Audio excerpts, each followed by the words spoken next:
So there's different services that can be provided by an advocate. I know we've been talking about advocacy and the role of an advocate, but that can happen whether it's hotline or support group. So what are the common services that a community-based advocacy organization would offer a survivor?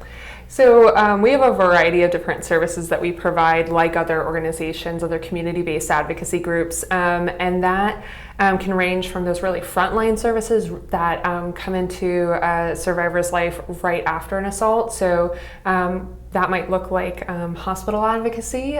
So if a sexual assault victim is going to the hospital to get an exam, oftentimes an advocate will come out to the hospital and provide support during that exam.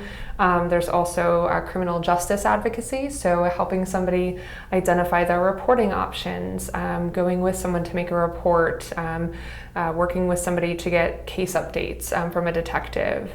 And then also extending all the way through the criminal justice process, going to court with somebody, debriefing after they've had to testify at a hearing, or providing civil advocacy.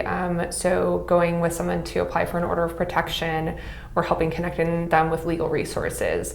And then there's this big thing that comes up called personal advocacy, which I like to think of as everything else. And some of the types of personal advocacy that we work with survivors on would be employment-based advocacy. So that might be as simple as talking to somebody's employer and making sure that they can get an adjusted schedule so they can make it to their counseling appointments. We also provide advocacy in the Title IX or educational setting. So if somebody is a student who experiences violence, they might need accommodations at school, and we can help with that process. And then the day-to-day aspects of life that can be impacted when somebody's in the process of healing. So someone might need help finding a new place to live, or getting resources so that they can stay in the safe place that they're living right now. And advocates can help not only provide support, but also connect individuals to resources in the community that can do ongoing supports. So there are rape crisis centers that offer these services across the state. MCA DSV's website has a Need Help tab. So if someone goes to www.mocadsv.org, they would be able to locate what part of the state they're in, see what agency provides services in that area, and be able to contact them to see the range of services that they offer. Another service that we didn't mention, of course, is Hotline. Yes.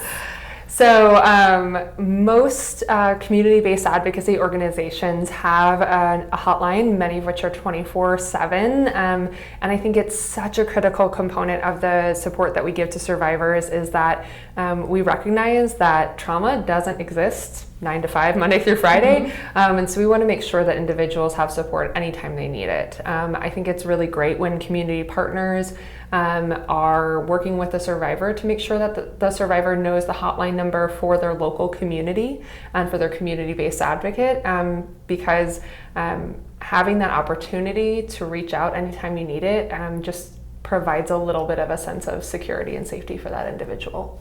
Absolutely. And then there's also the National Sexual Violence Hotline number that's operated by RAINN, 1-800-656-4673, or HOPE.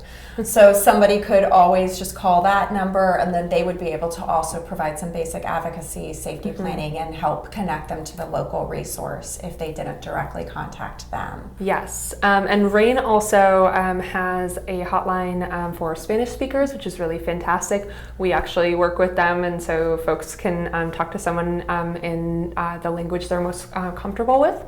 And then RAINN also has a chat hotline, so somebody can use that if they're not comfortable with a voice call. They can use the chat feature to get support as well.